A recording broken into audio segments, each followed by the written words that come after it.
Muy buen día a todos. Bienvenidos nuevamente. Vamos a empezar esta segunda sesión del día de hoy. Que por ahí también les cargué en la plataforma de Classroom la tercera actividad para que lo vayan checando de favor. Si Me ya lo emocioné. vieron. Mándenme. Me emocioné viendo los antecedentes del Tratado de Agua y, Sí. y ahorita voy viendo la actividad que tiene que ver con extradición. Pero la voy viendo. Sí, no se preocupen, váyanla haciendo durante el día. Más que nada les pongo hora para que se preocupen, se ocupen más que nada en realizarlas, porque les digo de antemano, hemos tenido alumnos que van viendo, pero las actividades ya cuando se vuelven a tomar clases, o sea, pierden de vista de antemano y de responsabilidad la plataforma, la dejan, nada más se concentran en ella cuando están tomando clase, por ejemplo, los días sábados, y no se acuerdan de ella hasta el próximo día sábado. Entonces, más que nada queremos evitar esa situación, que estén en contacto y que estén pendientes también de la plataforma en ese aspecto. Pero entreguenla más tarde, no se preocupen. De hecho, le puse hasta las 6 de la tarde para el día de hoy que la pueden entregar como horario límite. Entonces, es Lo algo del muy... agua, ¿eh? ¿Mande? Está muy interesante lo del agua. Sí, la verdad sí está muy interesante. Se los dejo también porque obviamente esa cuestión va, va directamente ligado a la materia, en esa cuestión del derecho internacional público, porque en determinada situación va a crear, desde mi punto de vista, va a crear muchos conflictos a nivel internacional. A lo mejor el petróleo no como tal no era así, porque pues el petróleo se expropia directamente del territorio o de los límites territoriales marcados por el derecho internacional como tal también. Pero el agua, o sea, ya lo vemos, o sea, lo vemos aquí en la cuestión de México y Estados Unidos. Estados Unidos cree que el río Bravo es de ellos. Entonces, es un límite territorial internacional entre ambos países, no es propiedad directamente de ellos como en sí.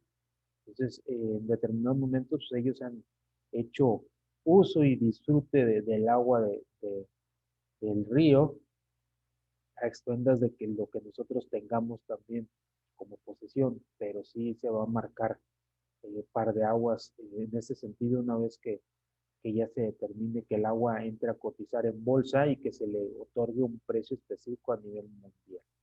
Entonces ahí sí va a dar un giro extremadamente 360 grados, créanme, a nivel económico, a nivel de la economía mundial en ese aspecto. Porque si antes la economía se basaba en otras situaciones, primero se basaba en el oro, en las reservas de oro que tenía cada uno de los países. Ahí se basaba la economía y decir, ah, ok, tú tienes mejor economía que otros países, o tú eres de primera economía mundial, el primero, porque tienes mucho más reservas de oro. Hoy en día el oro realmente, pues ya no es un indicador macroeconómico para medir la economía de los países. Hoy en día emergen otras situaciones como las exportaciones e importaciones, como la cuestión de las divisas, obviamente también eh, las reservas, cuestión de materia prima que tengan los países también, también la cuestión de la tasa de desempleo y muchas otras cuestiones. Todos los indicadores macroeconómicos nos dan base a la situación económica o la estabilidad y equilibrio económico de un país. Pero no lo pierdan de vista esa cuestión del agua. Manténganse al tanto de ellos. Dicen que el que tiene la información tiene el poder, el que tiene el poder tiene la información. Entonces, traten de estar indagando respecto a esa situación también para que estén actualizados conforme a los convenios que se vayan a estar realizando en determinados momentos con la cuestión del agua. No sé qué más encontraron ustedes, no sé si investigaron un poquito en este lapsus. Pues más que nada que lo que viene a detonar por este acuerdo es la situación de Chihuahua, que hasta cierto punto entiendo la postura de ese gobierno, ya que ellos lo que quieren es garantizar el abasto de agua para su próximo ciclo agrícola. Dicen, ya estaba cubierto las necesidades de pero comprometen el próximo ciclo agrícola en caso de que se queden se desabastezcan las presas. Y si bien es cierto, Fue un tratado en 1944, cuando las condiciones climatológicas eran otras totalmente. Sabíamos cuándo eran las temporadas de lluvia y que las presas rebasaban su capacidad. Había otras condiciones muy diferentes a las actuales.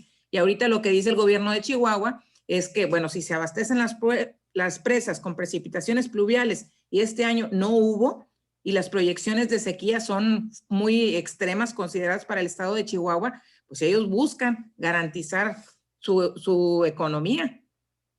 Igual, una postura no igual, pero sí similar a lo que está haciendo ahorita el gobierno de Tamaulipas, cuando demanda que Tamaulipas es el que aporta una cantidad muy grande en impuestos a la federación y recibe muy poco. En el caso de Chihuahua, de acuerdo a las notas o a las entrevistas que se hicieron, es el estado que más aporta líquido para cubrir esta deuda de los estados fronterizos que están involucrados. O sea, está padre y me gustó el tema. Sí, está muy interesante y de hecho, pues obviamente los tratados ya son añejos, hay que volver a renegociar porque hay ciertas lagunas, obviamente, que ya no corresponden a los tiempos que hoy nos estamos manejando. Pero pues obviamente también ver por los beneficios de nuestro país. Lamentablemente, y así se los digo, lamentablemente, pues el gobierno o los gobernantes van a buscar su beneficio propio. Si Estados Unidos le dice, ¿sabes qué? Firma el tratado y te doy cierta cantidad, o te doy un moche y así queda. O sea, ¿tú qué? Tú disfruta, compra agua embotellada o no sé, haz lo que tú quieras con el dinero.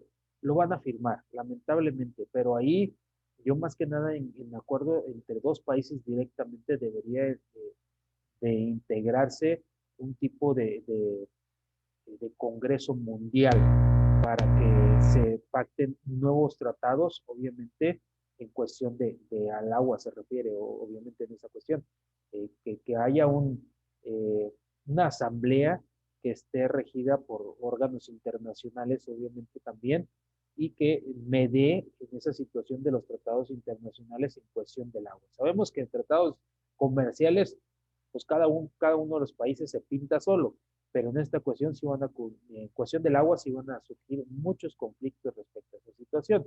Lo estamos viendo, o sea, México anteriormente sí se apoyaba al campo, o sea, las reglamentaciones del subsidio eran vastos para el campo, hoy en día ya no lo son. Hoy en día está padeciendo de agua Tamaulipas, está padeciendo agua los cultivos en Veracruz también, por lo mismo, o sea, no tenemos, como en Estados Unidos, obviamente los sembradíos son de riego, en México no, en México dependemos del agua de la lluvia. Entonces, el gobierno no está subsidiando nada en ese aspecto. En la parte del norte de Veracruz, no les miento, pero tenían más de 2 años sin llover. Entonces, las presas estaban secas, el ganado se estaba muriendo. Y no ha llovido como en años anteriores realmente. En Tamaulipas está pasando exactamente lo mismo.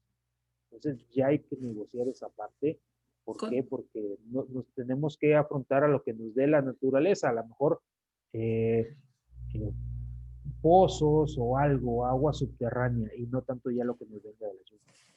Aquí lo crítico es que no depende de la voluntad, sino de la naturaleza. Y es triste la postura que ha mantenido el gobierno de Donald Trump en cuanto al cambio climático, porque no lo está considerando. Y eso sí nos va a pegar duro, porque no es que no quiera pagar México con agua, es que no hay ahorita para estar pagando. Sí, de hecho no hay. En su momento les decía Fox, pagó deuda externa con agua, pero pues la presa del Cuchillo estaba obviamente hasta desbordándose, pues casi la vació. Laredo padeció esa situación, Monterrey padeció esa situación, y pues ellos dijeron, no, pues no me importa, estoy pagando porque así se combina en determinado momento. Ok, perfecto, pero ahorita no estamos para esas situaciones realmente. Tiene que renegociar esa situación.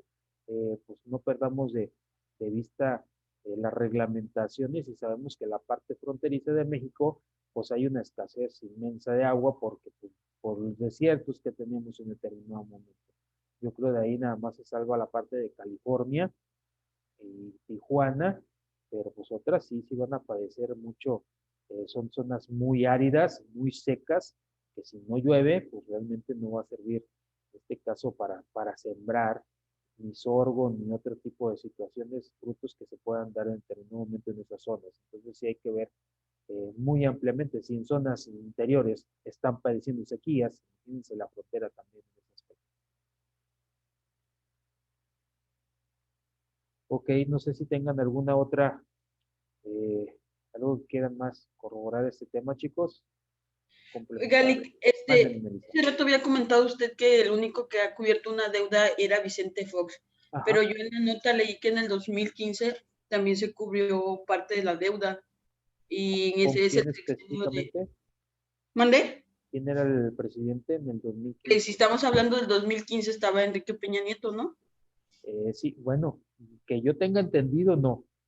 No, al contrario, él incrementó la deuda externa. Porque fue ese rato lo que le comenté, que supuestamente Enrique Peña Nieto fue el que más se endeudó, Así pero es. aquí en la nota dice que en el 2015 se cerró una deuda de 324.7 millones de metros cúbicos. Ah, ok, no sé si hayan pagado con agua en ese aspecto a lo mejor o renegoció esa situación, pero era al contrario, incrementó la deuda externa que tenemos con Estados Unidos. Sí, por eso, o sea, es mi duda de que si realmente cubrió parte o se endeudó más. No se endeudó más. Lo que yo sé también en su momento es que se endeudó más. O sea, pidió prestado cuando no debería pedir prestado. Y es lo que está evitando y es una de las cosas que criticó en su momento López Obrador en su campaña, que él no iba a pedir, por más que México necesitara, no iba a incrementar la deuda externa, por más que quisiera que no tuviéramos obviamente suficiente heraldo público, no iba a incrementar en ese aspecto. Y de hecho, sí lo estamos viendo. Otros países pidieron prestados, países centroamericanos. Sabemos cómo se maneja Estados Unidos en ese aspecto y el control lo tiene mediante los préstamos. Entonces, México no la pidió hasta lo que va del sexenio eh, de López Obrador, no ha pedido, pero Peña Nieto sí. Hay que ver la base y las fuentes. No todo lo que veamos en Internet como tal quiere decir que es fidedigno, ojo con eso. Por eso les digo, chequen bien, investiguen, lean un poquito más, porque sí ha pasado y pasa normalmente cuando no leen que entregan tareas y ponen cuestiones y dicen, no sé, de Colombia o de Brasil o de Argentina, o sea que no tiene nada que ver relevancia directamente a lo mejor con México muchas veces. Sabemos que Internet es mundial, Google limiten las búsquedas a lo mejor a nivel nacional en algunos temas y obviamente debemos de ver las fuentes donde se basa cierta información. Sabemos que de antemano el propio humano es el que carga las fuentes, es el que retroalimenta en este caso Internet y pues obviamente si alguien escribe una nota no válida a lo mejor o que no tiene las bases, pues ahí va a quedar simplemente. Y ya depende de nosotros si realmente le damos continuidad a esa cuestión.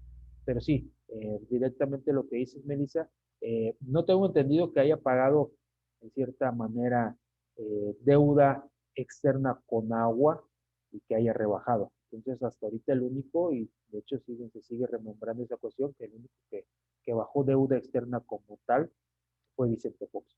No sé si haya renegociado en otra situación el pagar con agua, otra cuestión, o a lo mejor el préstamo que estaba pidiendo, pero deuda externa como tal que tenemos con Estados Unidos de hace años, el único fue Vicente Fox, hasta la fecha.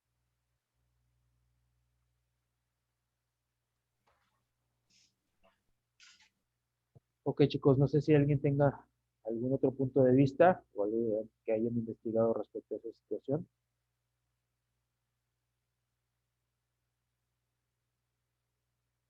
De hecho, va a dar un giro en esa cuestión de los tratados. Yo creo que los tratados internacionales, a raíz de que el agua, eh, pues ya siempre ha tenido un valor primordial, pero pues como había agua, decían, nunca nos la vamos a acabar, o X, como ya hemos visto que a raíz de, no sé, 5 años, 10 años a la fecha, pues ya no llega igual que antes. Ya las lluvias son muy escasas en ese aspecto. Hay mucha sequía, por lo menos en México hay mucha sequía en muchas partes del país. A lo mejor no, como estamos concentrados en una parte urbana, no nos percatamos muchas veces de eso, pero sí hay mucha sequía en el campo mexicano. Lamentablemente el gobierno no está haciendo nada para apoyarlo, y lamentablemente, comentábamos la clase anterior, no sabemos si realmente sea porque así le conviene al gobierno en determinado momento por la cuestión de los productos sustitutos, o realmente pues no tenga manera de apoyar al campo. A lo mejor, no sé, le sale más barato importar maíz transgénico, eh, y cualquier otra fruta ya transgénica, como se están fabricando lechugas, eh, maíz ya se está fabricando transgénico, carne transgénica, eh, lechuga transgénica. Entonces todas esas situaciones pues muchas veces a lo mejor ya les van a ser más beneficios a un país que estarle invirtiendo directamente al campo. Pero los tratados internacionales, de hecho, y apegado al derecho internacional público, siempre van a tener que salvaguardar la cuestión de la agricultura. Entonces, se contradice o entra una contradictoria ahí. A lo mejor ciertos países, si en determinado momento van a apoyar comida transgénica y van a entrar, obviamente, eh, van a caer en contradicciones, en una ambivalencia en la cuestión de los tratados, lo que marca en esta cuestión los tratados internacionales que defiendan la agricultura, o van a defender la agricultura o van a defender el comercio transgénico en determinado momento. Ok, entonces, si no tienen ningún otro comentario respecto a estos temas, vamos a proseguir con la información pertinente.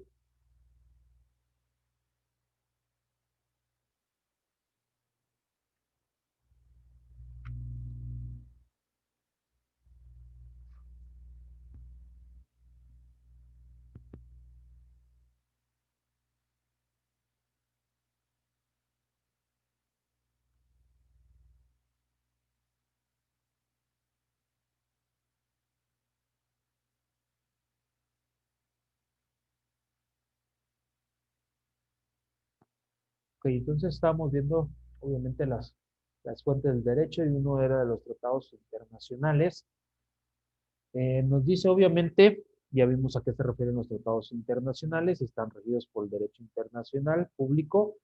Dice, la conclusión de los tratados, no dice las partes en los tratados internacionales, pues obviamente son los estados, los países, se les denomina estados o países también, y las organizaciones internacionales. Hay organizaciones internacionales que regulan toda esta cuestión de los tratados. También la cuestión de la capacidad de las partes, facultad para celebrar y negociar los tratados. No por ende, obviamente cualquier persona también nombran un representante o un congreso de representantes que obviamente tiene que ver por los intereses de cada uno de los países y que les es benéfico el tratado internacional que van a firmar. No simplemente nada más que beneficie a un solo país. Por eso es regido, en este caso, y es regulado por el derecho internacional público. Dice, en principio, todo Estado tiene capacidad para celebrar y negociar tratados. Sin embargo, también cualquier Estado, obviamente por un tratado celebrado con otro, puede restringir su capacidad para celebrar y negociar tratados específicos. Entonces, en determinado momento, a lo mejor algún organismo supranacional dice a algún país, ¿sabes qué? Es que tú no tienes, en este caso, injerencia para celebrar, no puedes, tienes capacidad para celebrar dicho tratado porque estás incurriendo en algunas anormalidades dentro de las legislaciones del derecho internacional.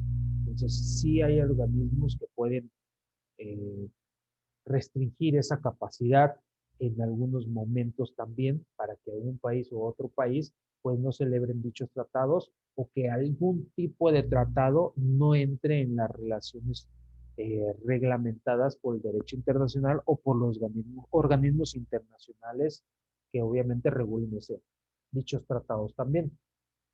¿Cuál es el procedimiento para conclusión de un tratado para que se llegue a establecer como un tratado como tal? pues obviamente debe comprender primero y antes que nada la negociación, después viene la firma y por último viene la ratificación.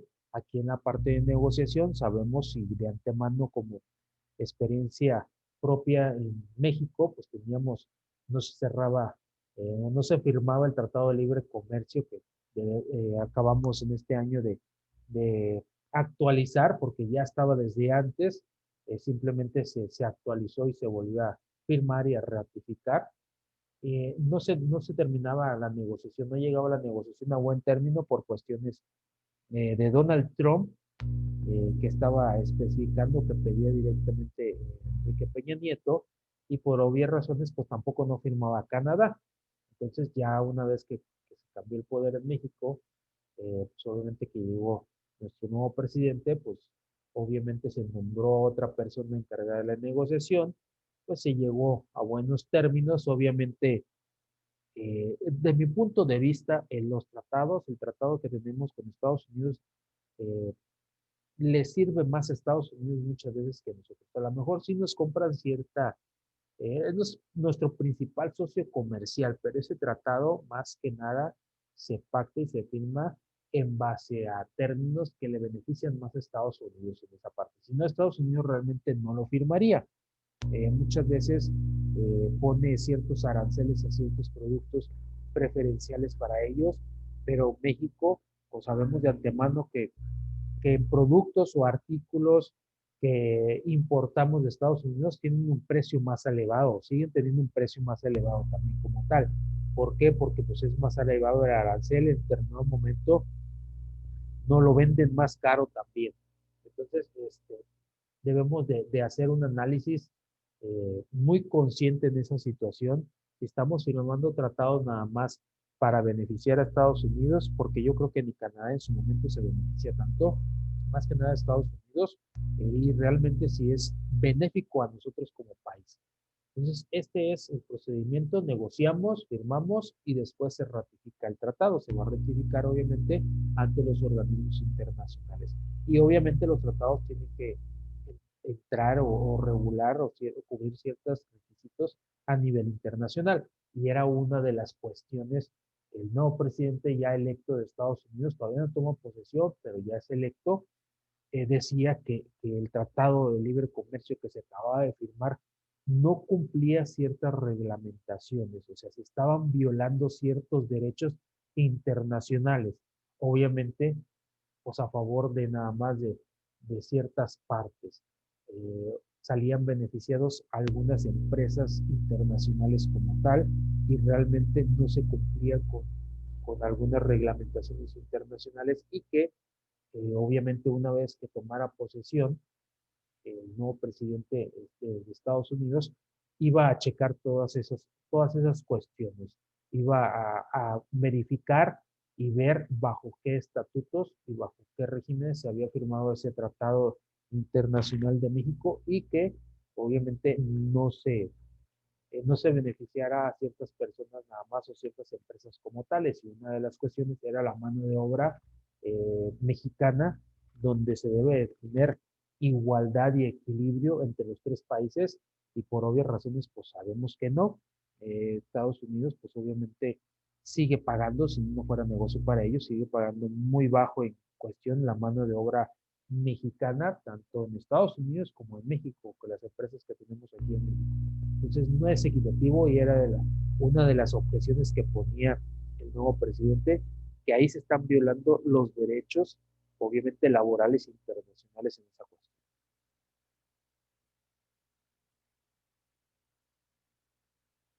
¿A qué se refiere la negociación de un tratado? Que es el primer paso para el procedimiento de los tratados. Dice, la negociación de un tratado la realiza el gobierno y el jefe de Estado a través de sus respectivas cancillerías, ministros de Asuntos Exteriores y agentes diplomáticos. La firma de un tratado, ya una vez redactado, ya se pusieron de acuerdo en todas las reglamentaciones, obviamente se redacta y se suscribe.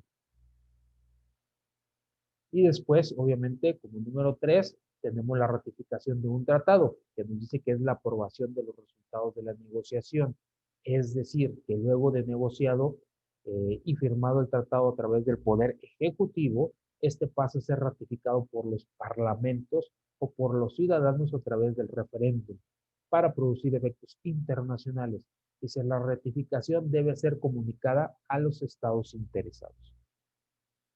Entonces, no simplemente es ponerse de acuerdo o negociar, es negociar, obviamente se redacta el texto, se redacta en qué términos van a quedar, se firma y después se ratifica. Entonces, ya una vez ratificado, ya tiene validez el tratado a nivel internacional y a nivel regional, obviamente, y se da partícipe a los estados o países que están incluidos en dicho tratado.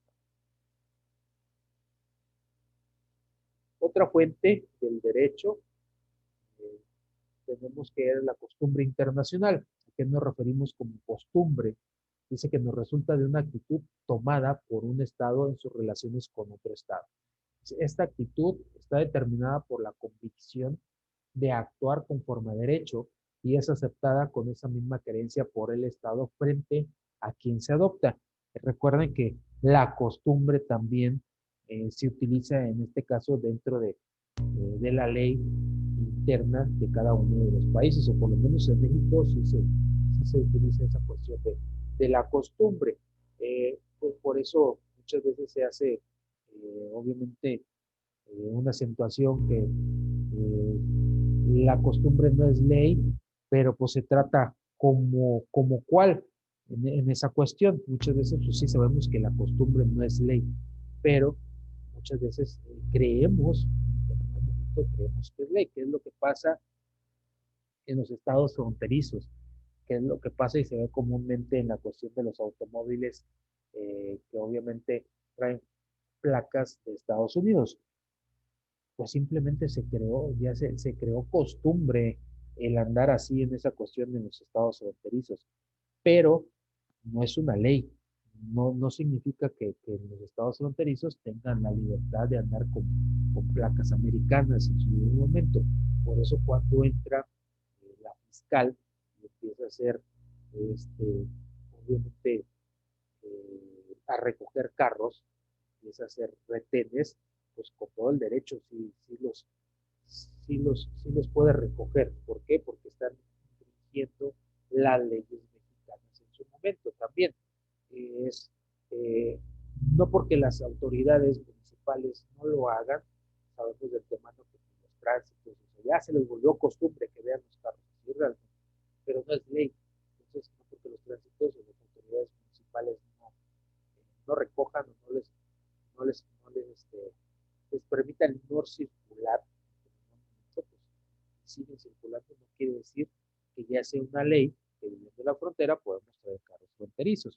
Entonces, por eso entra en una transgresión de información en esa cuestión. Igual pasa también a nivel internacional en ese aspecto. Se cree que, o sea, se determina, es una fuente también de derecho, la costumbre, pero en determinado momento no es ley. Entonces aquí entraría la cuestión que platicamos anteriormente, la jurisprudencia también, platicamos en las sesiones anteriores, lo que era la jurisprudencia, y ahí sí, más que nada, obviamente 5 ejecutorias en una misma dirección, pues ya entraría en determinado momento como un dictamen final.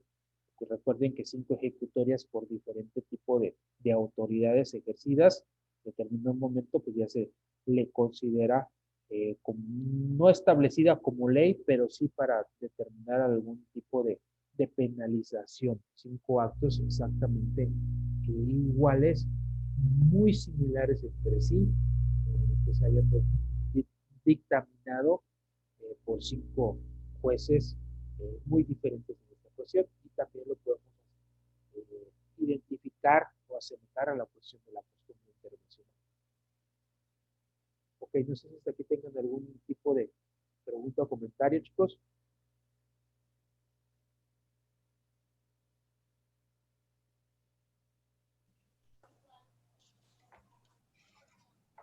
No, Lick, está muy entendible. Okay, muchas gracias. ¿Nadie más? ¿Nadie más tiene alguna duda? ¿Un comentario?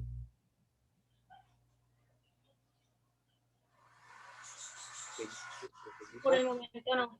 Ok, muchas gracias. Ok, características generales de la costumbre internacional.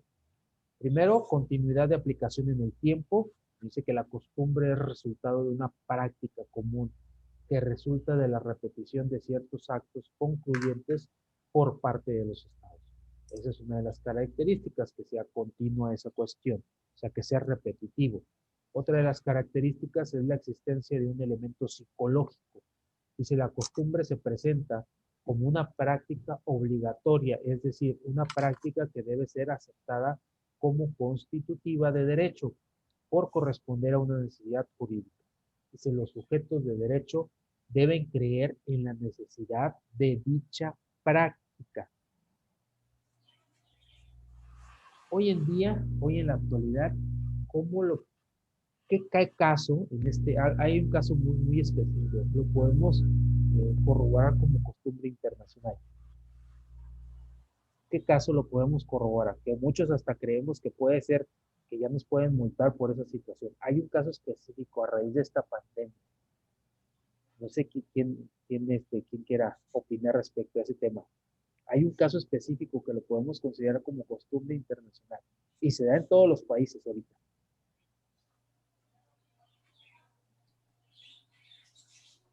¿Sería el uso del cubrebocas? Es correcto, así es, el uso de cubrebocas. O sea, ya lo asimilamos, obviamente, pues toda la población mundial, el uso de cubrebocas ya es una existencia también que cumple con la continuidad de aplicación y con la existencia de un elemento psicológico. También en muchas partes, también creemos que si no lo usamos, porque así se ha emitido muchas veces, puede ocasionar una multa, pero no es una ley como tal. Tenemos la cosa, ya estamos en costumbre, ya nos acostumbramos a esa situación. Dependiendo, puede haber muchas opiniones. Etcétera, Pues eso es una costumbre, ¿no? Sí, es una costumbre ya, que ya la creemos obligatoria. ¿Por qué? Porque ya muchas a lo mejor empresas, pues, obviamente para comprar nos piden cubrebocas, para transportarnos a un determinado lugar nos piden cubrebocas también, pero no es una ley, no está establecida como ley como tal, puesto también, les pongo como ejemplo que nuestro presidente ni siquiera lo utiliza y que en muchas situaciones ha dicho que no sirve absolutamente para nada. Entonces ya va a depender del punto de vista de cada quien. Cada quien tendrá su opinión particular en ese aspecto. Pero cumple con la cuestión de la costumbre internacional. En todos los países ya se está utilizando al andar en la calle, al andar en las tiendas o en ciertos sectores donde se conglomera mucha gente en ese aspecto. Ya se utiliza y ya cumple con las cuestiones de costumbre internacional. Cubre estas dos características, la continuidad y la existencia de un elemento. También nos dice que la costumbre es una práctica evolutiva, dice, es decir, que no tiene la fijeza de los tratados o convenciones, que tienen que ser cambiados a través de normas, sino que las costumbres cambian por las prácticas y hechos de los estados. Entonces, no tiene que haber ningún tratado sí, como tal para que se declare o que el tratado diga que es una costumbre internacional o que se adopte como tal. O sea, no precisamente con esa situación. O sea, la costumbre, acuérdense, pues que puede ir cambiando, en este caso, con el paso del tiempo también. Y lo importante de que se cumpla como una costumbre internacional es que más que nada la población la adopte como tal y que psicológicamente crea que se ejerce o que puede ejercer como ley en determinado momento, les decía, como cubrebocas. Creemos que es una ley que debemos de utilizar el cubrebocas, que ya está especificado así, pero realmente en ningún país, en ningún estado diferente a México tampoco, se ha decretado que se utilice un cubrebocas como tal. Se ha puesto como una medida, pero como ley en ningún lado, o sea, no nos pueden multar porque no traigamos el cubrebocas, porque no existe como una ley como tal respectivo a esa situación.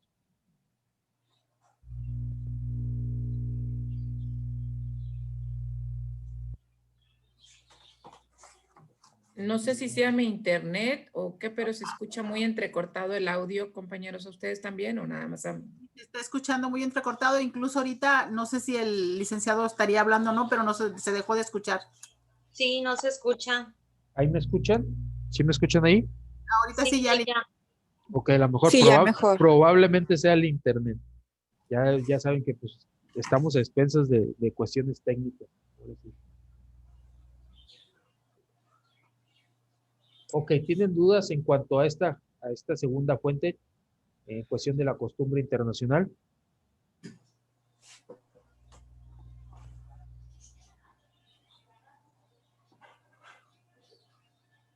¿Alguien tiene alguna duda o algo que quieran aportar referente a este tema? A mí me parece que sería más complicado hacerlo valer como costumbre, o sea, no sé, a diferencia de lo que es algo legislado, que algo que ya está sentado en un documento, que ya te basas en ese documento para poder ejercer o hacer cumplir algo. Lo de costumbre se me hace como más difícil, ¿no? De asimilarlo, más que nada en cuestión o de internacional, establecerlo. porque no está basado en algo. De establecerlo como tal en una defensa, podríamos decir. Sí, claro. Sí, y sí, porque se tiene que demostrar muchos hechos.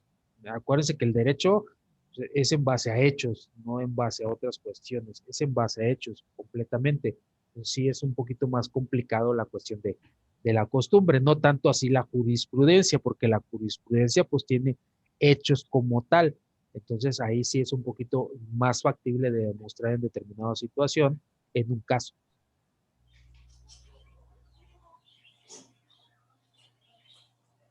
Ok, tenemos la tercera fuente que son los principios generales. Dice, con este nombre se designan a los principios comunes al orden jurídico interno y al orden jurídico internacional. Como ejemplo, dice, tenemos el principio del abuso del derecho, el respeto a los derechos adquiridos, etcétera, etcétera, etcétera. Y a los principios generales del derecho internacional, como por ejemplo el principio del respeto a la independencia de los estados, el principio de la primacía del tratado internacional sobre la ley interna, etcétera. Entonces aquí, en cuestión, lo que nos da el primer ejemplo, que es el orden jurídico internacional, más que nada tenemos a la cuestión de los principios del abuso de derechos, en cuestión de los derechos humanos, el maltrato a los niños, maltrato a las mujeres, etcétera, etcétera, que es a nivel internacional en ese aspecto. Más que nada se hace referencia a la cuestión de la violación de los derechos humanos y a la cuestión de los principios generales en derecho internacional, pues obviamente sabemos de antemano que en determinado momento un tratado internacional como tal, a lo mejor en cuestiones de aranceles o en cuestiones de políticas, está por encima de la ley o de las leyes internas de la constitución interna que marca en determinado momento el país. Si un arancel se estipuló en un tratado en X porcentaje, porque así se combina en ese tratado, pues la ley, la constitución o la ley interna no puede en determinado momento ignorar ese tratado. Entonces ahí regula. ¿Sí? De hecho, por eso son las negociaciones, ¿no?